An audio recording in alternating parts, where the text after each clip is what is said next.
있습니다. 주님의 사랑을 받는 형제 자매 여러분, 우리는 여러분의 일로 언제나 하나님께 감사하지 않을 수 없습니다. 하나님께서는 여러분을 성령으로 거룩하게 하시고 진리를 믿게 하여 구원에 이르게 하시려고 처음부터 여러분을 택하여 주셨기 때문입니다. 이렇게 되게 하시려고 하나님께서는 우리의 복음으로 여러분을 부르시고 여러분에게 우리 주 예수 그리스도의 영광을 얻게 하셨습니다. 아멘. 자, 오늘은 설교 제목 가지고 인사하겠습니다.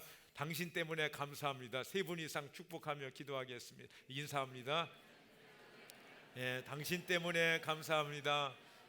당신이 내 곁에 계셔주셔서 감사합니다. 자리에 앉으시기 바랍니다. 자, 우리가 예수님 영접하면 분명히 하나님의 자녀가 되죠. 자녀가 되면은 자녀된 권세가 우리 안에 있습니다.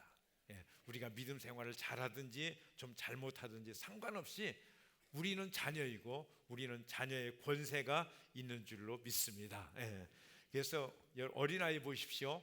침판지보다 훨씬 못합니다. 여러분, 침판지는요 자전거도 탈 수 있고 재주도 부리고요, 그리고 말도 몇 마디 잘 알아듣습니다. 그런데 갓난아이는 아무것도 못하잖아요. 그죠? 말썽만 일으켜요. 일만 저지릅니다. 그럴지라도요 침판지가 사람이 될 수는 없습니다. 그죠? 침판지를 혹 잘못해서 죽였다면 뭐 그냥 동물 학대죄 뭐 이런 것들이 뭐 적용될 수 있겠죠. 그런데 사람은 다릅니다. 그저께 있죠, 뉴스에 보니까 어떤 무당이 우울증을 앓는 아기 엄마에게 내 자녀가, 내 아이가 귀신이 들렸다 이런 얘기를 했어요. 그랬더니 그 아이를 데리고 와서 이제 그 엄마하고 할머니하고 귀신을 쫓아내 주려고 복숭아 나무 막대기 있죠. 복숭아 나무는 옛날부터 귀신을 내쫓는다고 그랬거든요. 그 막대기로 때려서 죽게 했어요. 그래서 구속되었어요. 살인죄에 해당되는 것입니다. 말 못하는 아이지만 사람, 인간이기 때문에 그 살인죄 엄한 벌을 받게 되는 것입니다. 자, 우리는 하나님의 자녀입니다. 우리에게는 자녀의 권세가 있습니다. 아멘. 그러니까 예수요, 아무리 오래 믿고 교회 오래 다녀도요, 교회에서 많은 일을 하더라도요, 우리가 중요한 것이 뭐냐? 먼저 하나님의 자녀가 되는 거예요. 하나님의 자녀가 아니라면 아무리 일을 많이 하고 봉사원신을 해도요 소용이 없는 것입니다. 먼저 하나님의 자녀가 되어야 하는 줄로 믿습니다. 예수 영접하고 거듭나고 하나님의 자녀가 되어야 돼요. 그러면 자연히 뭐가 있다고요? 하나님의 자녀의 권세가 그 안에 있는 것입니다. 그리고 권세가 있으면요, 그 권세가 권세되도록 성령께서 우리 안에 오세요. 그래서 그분이 우리에게 자녀의 권세를 누리게 하시는 줄로 믿습니다. 그래서 지금 성령님이 어디 계시다? 우리 내 안에 계십니다. 이 안에 계셔서 일하세요. 역사하세요. 열매 맺게 하십니다. 그래서 성령으로 열매 맺으면서 우리가 살아가게 하시는 것입니다. 그게 주님께서 약속하셨어요. 우리가 지난주일 말씀을 들었지 않습니까? 갈라디아서 5장 22절 23절.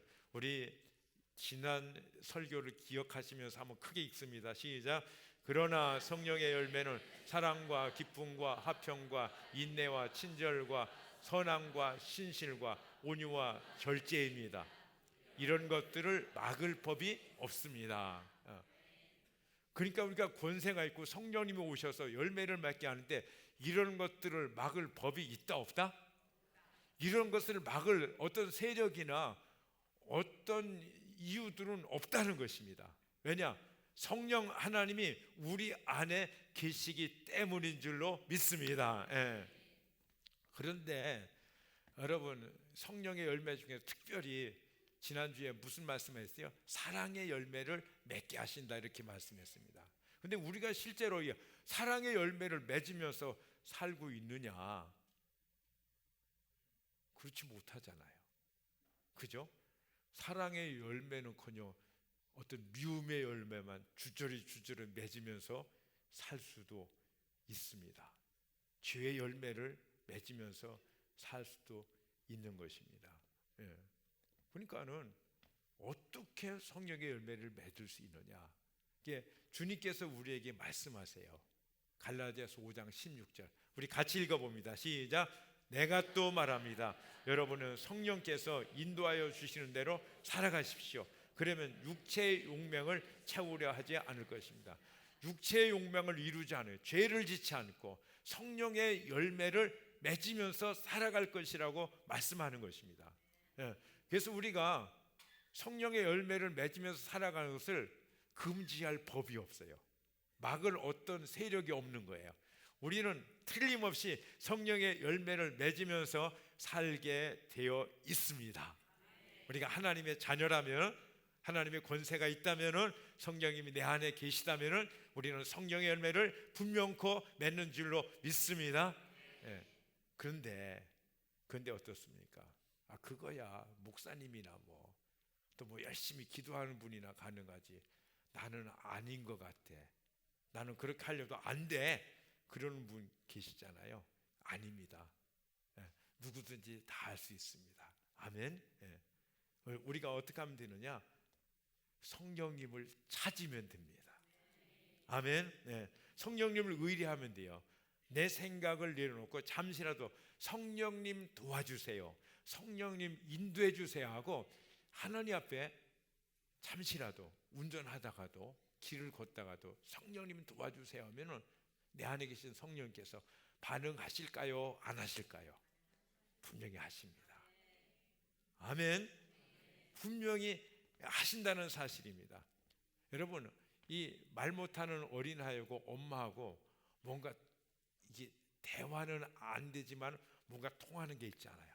근데 아이도 뭐라고 얘기하는 거예요. 울든지 옹알이를 하든지, 그러고 엄마도 엄마대로 아이한테 무슨 얘기를 합니다. 그러면 무슨 역사가 있습니까? 없습니까? 분명히 있죠. 그죠? 분명히 뭔가 일이 있어요. 이 성령님의 역사도 이와 똑같은 것입니다. 그래서 우리가 성령님을 찾고 성령님을 구하면은 처음에는 느끼지도 못하고 알지도 못합니다.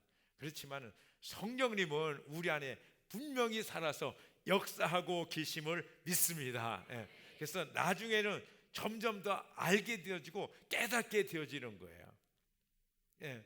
우리가 전혀 안 하니까 항상 생소한 채로, 깜깜한 채로 그대로 버려지는 것이에요. 여러분, 성령님을 찾으시기를 바랍니다. 성령님을 구하시기를 바랍니다. 누구든지 할 수 있어요. 언제든지 할 수 있어요. 그렇죠? 그래서 우리가 성령님을 찾지도 않고 내 생각대로 육신대로 살면 안 되는 거예요. 이게 주님께서 분명히 말씀하시는데, 로마서 8장 5절 6절 같이 읽어봅니다. 시작. 그러므로 하나님께서, 다시 읽겠습니다. 시작. 육신을 따라 사는 사람은 육신에 속한 것을 생각하나 성령을 따라 사는 사람은 성령에 속한 것을 생각합니다. 육신에 속한 생각은 죽음입니다.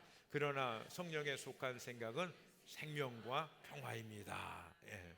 그러니까 육신을 따라서면 어떻게 된다고요? 결국 죽음이라는 거예요. 그게요, 장례식을 얘기하는 것이 아니라 지옥을 얘기하는 거예요. 영원한 죽음이라. 그런데 성령을 따라 살면은 생명이고 평화다. 예. 천국이고 매 삶 가운데 평강, 능력, 승리를 경험하게 되어지는 줄로 믿습니다. 예. 자, 오늘 본문 생각해 봅시다. 데살로니가는 마게도니아의 수도였어요. 근데 데살로니가 교회는 바울과 실라가 전도해서 사람들이 믿고 교회가 세워진 것입니다. 그런데 당시에 이 교인들이요, 사단에게 속해서 멸망당하는 자들이 있었어요. 근데 그들이 왜 멸망을 당했는가? 우리가 2장 13절을 읽었는데요, 2장 10절에 보면 이렇게 말씀하고 있습니다. 또 온갖 불의와 속임수로 멸망을 받을 자들을 속일 것입니다. 누가 속여요? 원수가요. 마귀가 속이는 것입니다. 그래, 그것은 멸망을 받을 자들이 자기를 구원하여 줄 진리에 대한 사랑을 받아들이지 않기 때문입니다. 진리, 우리에게 사랑으로 주는 주님의 말씀을 받지 않는 거예요. 그리고 그 말씀하고 상관이 있다, 상관없다? 상관없이 그대로 살아가는 거예요. 그러면 어떻게 되어지느냐? 그냥 내버려 두는 것입니다. 하나님께서 그냥 버려두세요. 그냥 버려두는 것이 하나님이 심판하시는 거예요. 그래서 11절과 12절은 이렇게 기록되고 있어요. 같이 읽어보시죠. 시작. 그러므로 하나님께서는 미혹하게 하는 힘을 그들에게 보내셔서 그들로 하여금 거짓을 믿게 하십니다. 그것은 진리를 믿지 않고 불의를 기뻐한 모든 사람들에게 심판을 내리시려는 것입니다. 그러니까 진리를 들어도요 받아들이지 않는 것이에요. 자기 생각대로 계속 사는 거예요. 그럼 하나님께서 어떻게 하신다? 쫓아다니면서 얘들아 제발 좀 믿어줘 이렇게 하는 것이 아니라 그대로 버려두세요. 그러면 자연이 어떻게 돼요? 그냥 심판을 받는 거예요. 그냥 그거로 하나님하고 상관없이 끝나는 거예요. 그런데 이런 교훈이 있는데 그렇지 않고 믿음으로 서 있는 데살로니가 교회 성도들, 교인들을 보면서 바울은 감사하는 거예요. 그래서 2장 13절에 보니까 주님의 사랑을 받은 형제 자매 여러분, 우리는 여러분의 일로 언제나 하나님께 감사하지 않을 수 없습니다. 믿음에 든든히 서가는 이런 사람들을 보면서 뭐라고요? 감사하다는 거예요. 막 감격인 것이에요. 그런데 바울은요 이런 고백을 빌립보 교회에도 똑같이 이렇게 고백을 합니다. 그래서 빌립보 이 도시에 있는 빌립보 교인들을 보면서 똑같은 심정으로 감사하는데 이렇게 고백합니다. 빌립보서 1장 3절과 4절입니다. 우리 한번 같이 읽어봅니다. 시작. 나는 여러분을 생각할 때마다 나의 하나님께 감사를 드립니다. 내가 기도할 때마다 여러분 모두를 위하여 늘 기쁜 마음으로 간구합니다. 감사하고 기뻐하는 거예요. 그렇죠? 그들이 든든히 서서 믿음에서 막 자라는 것을 보고 하나님께 순종하면서 성령의 열매를 맺어가는 것을 보면서 바울은 너무 기쁘고 그들을 향해서 너무 감사한 거예요. 그래서 빌립보 1장 5절에서 이렇게 고백합니다. 여러분이 첫날부터 지금까지 복음을 전하는 일에 동참하고 있기 때문인 것입니다. 여러분들은 믿음에 굳게 서서 이단에 빠지지 않고 세상에 빠지지 않고 게으름에 잡히지 않고 신앙생활을 잘 뿐 아니라 복음을 전하는 일에 동참해서 같이 복음을 전하는 일을 하고 있기 때문에 난 여러분들이 너무 자랑스럽고 여러분들이 너무 기쁘고 너무나 감사하다는 이런 것입니다. 여러분, 한 영혼을 전도해서 그 사람이 구원을 받고 믿음에 굳게 서서 믿음으로 자라는 것을 보는 것은 우리의 감사이고 우리의 기쁨인 줄로 믿습니다. 여러분의 모든 목장이 이 감사와 이 기쁨으로 충만하시기를 주님의 이름으로 축복합니다. 그래서 이렇게 함께 자라가면서요 은혜와 분복을 누리면서 사는 것을 보는 것이 얼마나 큰 기쁨이고 얼마나 큰 감사인지 여러분 한번 생각해 보세요. 여러분의 자녀들이 잘 자라주는 것을 보면은 얼마나 큰 기쁨입니까? 아프지 않고 무슨 신체적 정신적인 어려움이 없이 건강하게 잘 자라는 것. 여러분 보면은 자녀가 잘 자라는 거 보면은 샘냅니까? 감사하죠. 그죠? 너무너무나 감사하잖아요. 그러니까 아이들이 아파서 죽을 지경이면 이 아이 어떻게 잘못될까 봐 가슴 졸이면서 막 죽을 것 같으면 차라리 내가 죽었으면 좋겠다 하는 그런 심정이 부모의 심정이지 않습니까? 근데 그 아이가 잘 자라주면 얼마나 기쁘고 얼마나 감사합니까? 이것이 바울이 데살로니가 또는 빌립보 교회 성도들을 보는 그 마음인 거예요. 그렇습니다.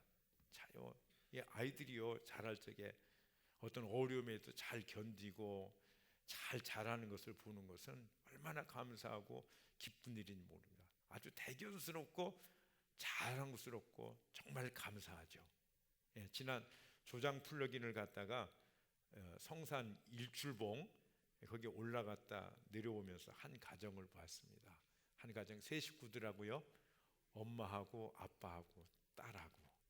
그런데 그 딸은 중3이나 고1 정도 됐을 것 같아요. 그런데 그 이제 아름다운 배경에 이제 사진을 찍어주려고 이제 아빠가 카메라를 들이대면서 이리 와라 이리 와라 그러는데 그 딸은요 영 불만인 거예요. 이게 뭐 그리 불만인지 막 우거지상을 하고 막 싫은 거예요. 그런데 그 여기서 옆에서 엄마가 거들면서 와라 서라 뭐하라 사진 찍자 뭐 그러니까요 이 딸은요 진짜 마음이 없는 거예요. 그러면서요 옆에서 보더라도요 그 불만이요 그냥 막 저한테 이렇게 막 지금 옮겨 붙을 것 같아요.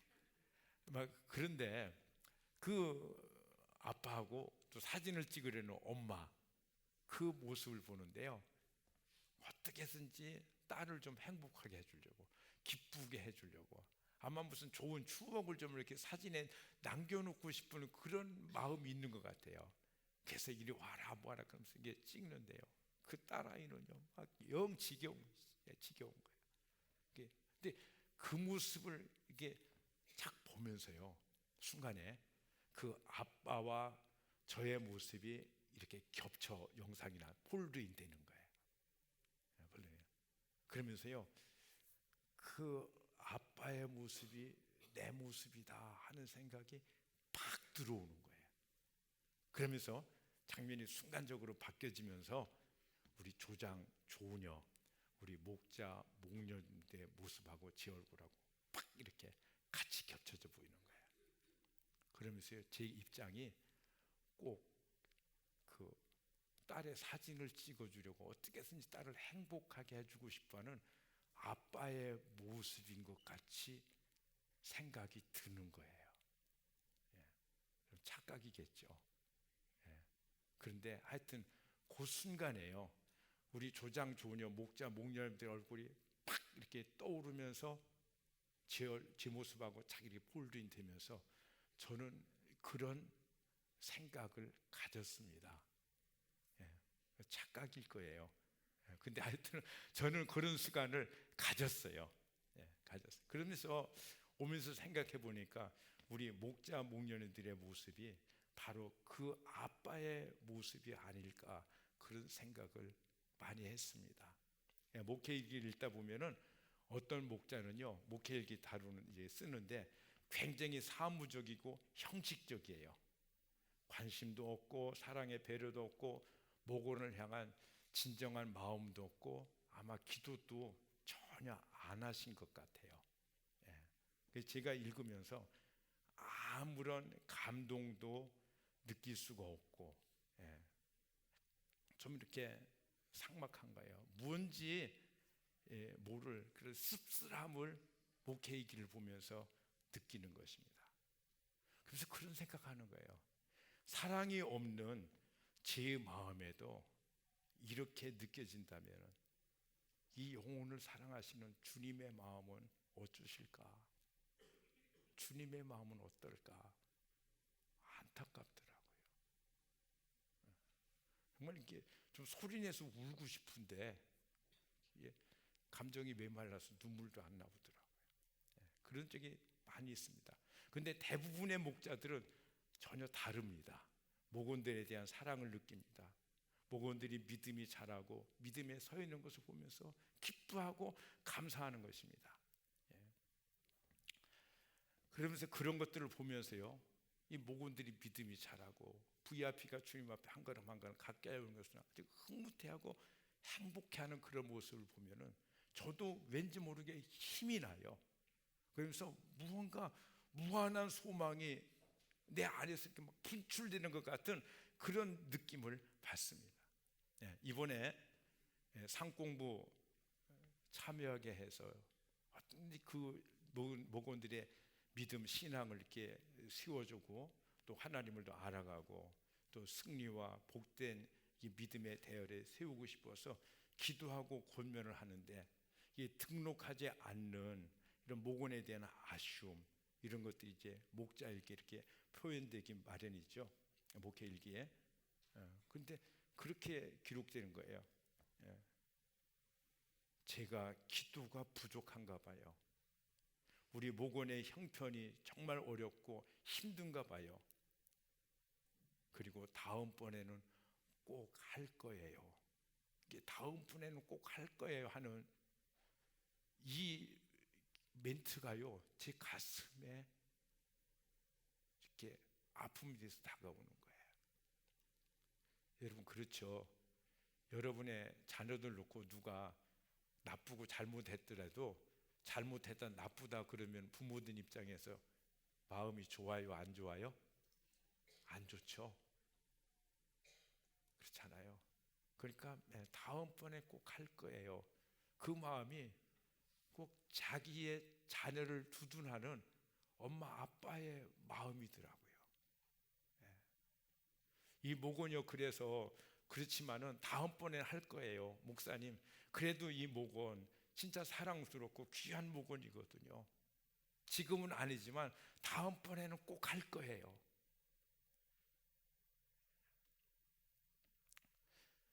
그 마음을 보면서 아 이게 목자구나, 이게 목자의 심정이구나 하면서 목회 읽으면서 목자의 심정을 이렇게 공감하게 되어집니다.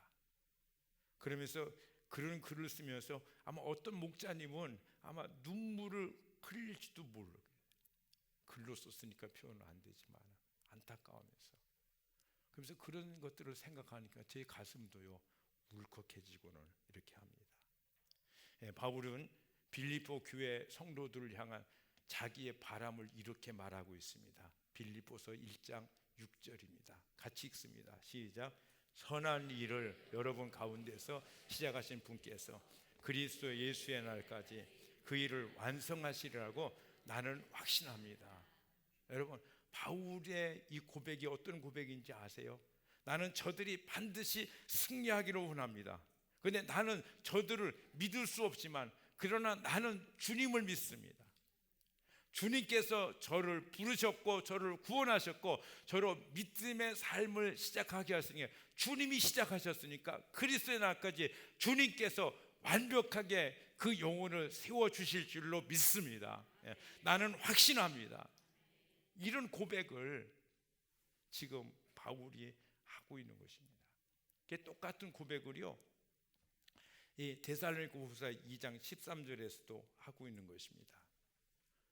주님의 사랑을 받는 형제 자매 여러분, 주님의 사랑을 받는 형제 자매 여러분, 여러분이 바울이 데살로니가 교인을 향해서 가진 이 말, 주님의 사랑을 받는 형제 자매 여러분, 저는 이 말씀을 묵상하면서요 여기에 숨겨진 그 바울의 심정, 그 내용들을 풀어서 기록하려면 아마 11톤짜리 몇 트럭을 실어도 다 실지 못할 것이다, 그런 생각을 해봤어요. 주님의 사랑을 받는 형제 자매 여러분, 성도들아 너희는 주님의 사랑을 받는 자들이다, 그렇게 고백을 하는 것입니다. 그러면서요 그 뒤에는 뭐라고 기록되냐면 데살로니가 2장 13절에 하나님께서는 여러분을 성령으로 거룩하게 하시고 진리를 믿게 하여 구원에 이르게 하시려고 처음부터 여러분을 택하여 주셨기 때문입니다. 그렇기 때문에 바로 그 앞에 주님의 사랑을 받는 형제 자매 여러분, 이렇게 고백을 하고 있는 것입니다. 그러면서 연이어서 뭐라고 그 앞에 얘기합니까? 우리는 여러분의 일로 언제나 하나님께 감사하지 않을 수가 없습니다. 여러분 주님 앞에 감사가 있기를 원합니다. 아멘. 그래서 우리가요 우리의 일들, 우리가 뭐 잘 된다고 해서 그런 것들로만 감사가 아니라 여러분 주님이 사랑하시는 우리의 믿음의 동반자들, 친구들을 위해서 우리 안에 감사가 넘쳐나기를 소망합니다. 아멘. 우리는요 큰 사랑을 거저받았어요. 그리고 그 사랑이 성령으로 말미암아 우리 안에 있는 줄로 믿습니다. 그래서 우리로 진리를 믿게 하여 구원에 이르게 하셨어요. 우리를 하나님의 자녀 삼으시고 사랑받는 자녀가 되게 하셨어요. 근데 바울은요 이것을 인해서 데살로니가 형제들을 인해서 하나님께 감사하는 것입니다. 그러면서 2장 13절에 주님의 사랑을 받는 형제 자매 여러분, 우리는 여러분의 일로 언제나 하나님께 감사하지 않을 수가 없습니다. 이렇게 얘기합니다. 여러분, 우리는 무엇을 사랑합니까? 돈을 사랑합니까? 아니면 집안의 강아지를 사랑합니까? 우리 바울은 데살로니가 교인들, 그 형제들을 사랑했다라고 고백합니다. 여러분, 주님께서 우리에게 주시는 제일 큰 계명, 첫째 가는 계명이 무엇입니까? 사랑하라. 그죠? 하나님을 사랑하고 이같이 내 이웃을 사랑하라, 이렇게 말씀하십니다. 주님은 내가 너희를 사랑한 것 같이 너희도 사랑하라, 이렇게 말씀을 주시고 이것이 제일 첫째 되는 큰 계명이다, 이렇게 말씀하셨어요. 우리가 이 계명을 주셔서 우리도 이렇게 사랑할 수 있게 하신 하나님 앞에 감사를 드립니다. 아멘. 그러니까 우리가 함께 할 수 있고 사랑할 수 있는 믿음의 형제와 자매들이 있다는 것이 얼마나 큰 행복입니까? 그렇죠? 자, 목장이 있다는 것이 얼마나 큰 감사요 행복입니까? 마음껏 사랑할 수 있고 섬길 수 있고 영원히 함께 할 수 있어요. 감사하고 또 감사인 것입니다. 어느 목장은요 1박 2일로 여행을 갔다 오셨더라고요. 갔다 와가지고 그 목원들의 이구동성 한 가지로 하는 고백이 이 고백이에요. 내가 여러 곳을 여행했지만은, 많은 여행을 했지만 그 지역도 여러 번 갔었지만 이번같이 행복하고 이번같이 의미 있고 이번같이 좋았던 여행은 없었다. 여러분, 그 여행이 그렇게 값진 여행이 된 것은 무엇입니까? 사랑하는 형제와 자매들이 함께 했기 때문인 줄로 믿습니다. 또 어느 목장에서는 그렇게 얘기해요. 목장에서 나누는 얘기를 직장 가서 얘기했대요. 직장에서 야, 요즘 그런 교회가 어디 있냐? 너 조심해. 틀림없이 이단일 거야. 그런 얘기를 들었다는 거예요. 지난 설날도요 오후에 어느 목장은 모였어요. 집안 모임을 서둘러 끝내고 그들이 달려왔어요. 뭐 특별한 이벤트가 있는 것도 아니고 행사가 있는 것도 아닌데 그냥 모인 거예요. 왜 모였을까요? 서로 보고 싶은 거예요. 그 쉬는 시간에 함께 있고 싶었던 거예요. 여러분, 우리가요 이렇게 예수님 안에서 한 몸을 이루고 서로 사랑하면서 그래서 주 안에서 함께 자라가는 줄로 믿습니다. 이 자라간다는 건 뭐예요? 믿음이 커간다는 거예요. 하나님 앞에 더 성숙한 자로 세워져 간다는 거예요. 그러면서 하나님이 예비하신 그 은혜와 분복과 하늘의 놀라운 상급들을 더 풍성히 누리는 자들로 바뀌어져 가는 줄로 믿습니다. 아멘. 그래서 데살로니가후서 2장 13절에서 주님의 사랑을 받는 형제 자매 여러분, 우리는 여러분의 일로 언제나 하나님께 감사하지 않을 수가 없습니다. 이렇게 형제 때문에 감사합니다. 자매님 때문에 감사합니다. 너 때문에 정말 감사하다. 이래서 감사하고 저래서 감사하고 옆에 있어 주어서 감사하고 함께 있어서 감사하고, 이런 감사가 우리 안에 넘쳐나기를 원합니다. 그래서 우리가 이렇게요 함께 모여서 서로 감사합니다. 당신 때문에 감사, 당신 때문에 행복합니다. 이러면서 우리가 신앙생활 할 적에 주님은 구원에 이르게 하시고 성령으로 우리를 점점 더 거룩하게 하시는 것입니다. 우리가요 거룩하게 살든지 그렇지 않든지 성령님은 우리 안에 계심을 믿습니다. 성령이 우리를 거룩하게 하심을 믿습니다. 여러분 정말 믿으십니까? 여러분들 대답을 보니까 별로 안 믿으시는 것 같아요. 이게 사실입니다. 성령이 우리 안에 계세요. 여러분 믿으시고 인정하시기를 주님의 이름으로 축복합니다.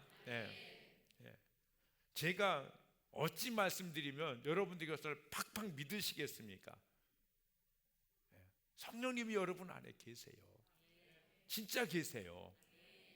아멘. 그래서 그 주님을 찾으시고 그 주님께 구하면 진짜 성령님은 우리 안에서 역사하시는 줄로 믿습니다. 여러분 계시다는 것이 안 믿어지십니까? 그럼 여러분 죄 져보세요. 죄 지면 어떻습니까? 막 눌리고 고통스럽고 두렵고, 그죠? 어떤 때는 심장이 막 방망이질하죠. 두근두근 하면서. 이 그게요, 성령님이 우리 안에 계시기 때문이에요. 여러분, 세상에 믿지 않은 사람들이요, 죄 짓고 어떻게 합니까? 행복하다, 즐겁다, 신난다 그러는데요, 우리는 달라요.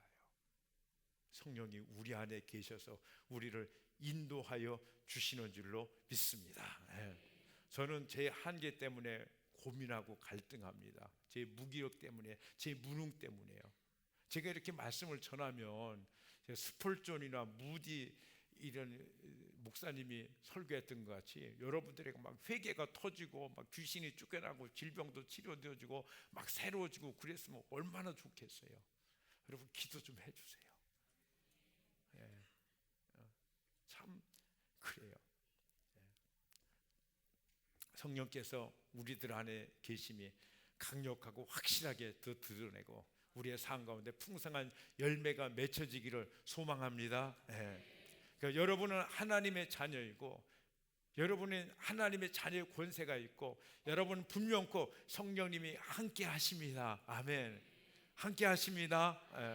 여러분, 제가 피를 토하면서 이 말씀을 해야 여러분 믿으시겠습니까? 여러분, 믿으시기를 바랍니다. 아멘 하시길 바랍니다.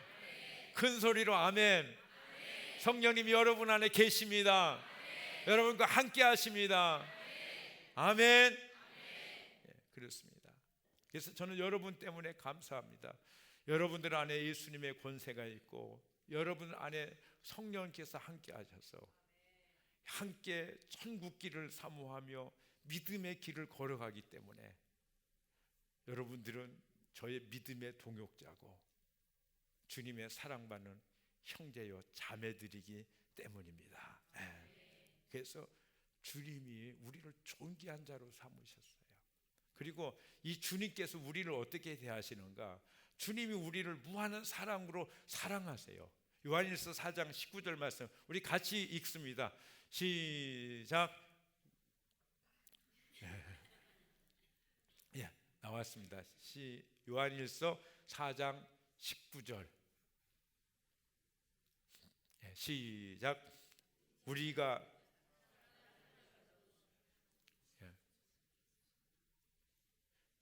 요한일서 4장 19절.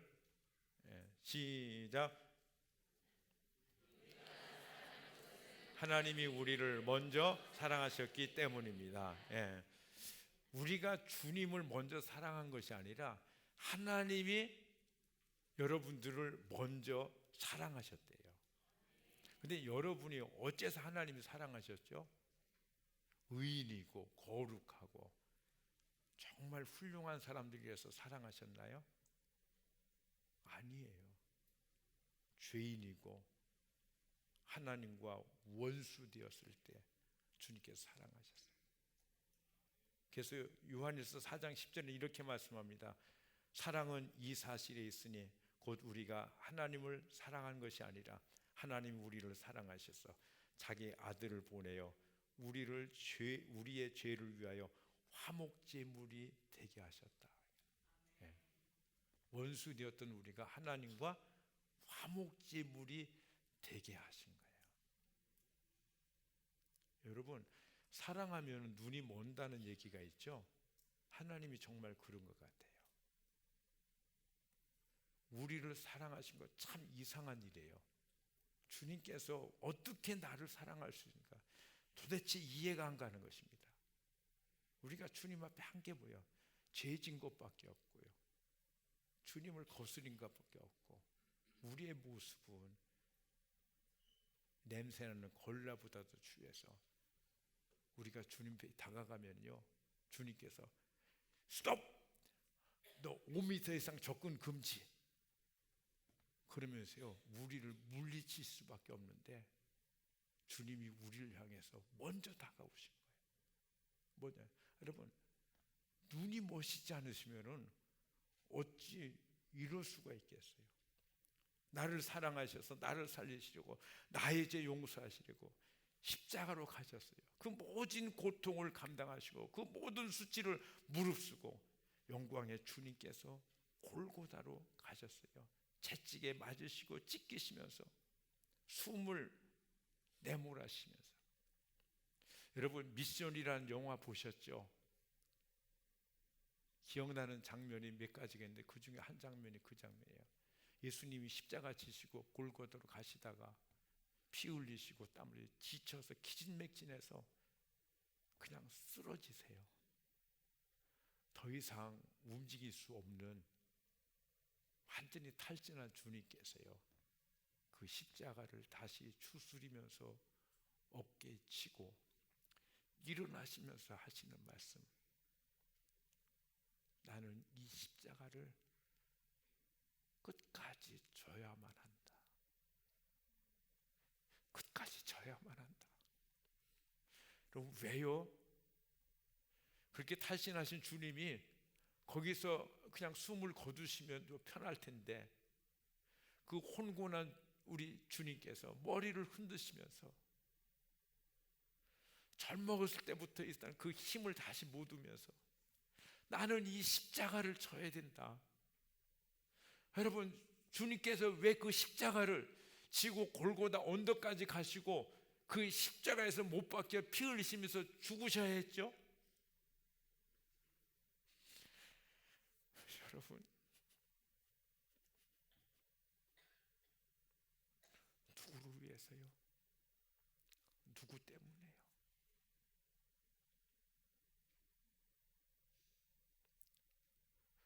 거기서 그 자리에서 기절할 수밖에 없고 숨을 거둘 수밖에 없는 주님이 머리를 흔드시면서 다시 일어나셔서 무거운 십자가 지시고 골고다 그 언덕까지 오르셔야 했던 이유는 왜입니까? 누구 때문입니까? 여러분, 주님은 정말 바보세요. 바보세요. 그래서 주님께서 우리에게 말씀하세요. 내가 너희를 이같이 사랑했다라고. 그리고 너희도 이같이 사랑하라고. 내가 너희를 사랑한 것 같이 너희도 사랑하라고.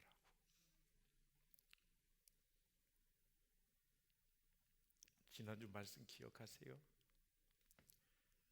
이제 나는 너희에게 새 계명을 준다. 서로 사랑하라. 내가 너희를 사랑한 것 같이 너희도 서로 사랑하여라.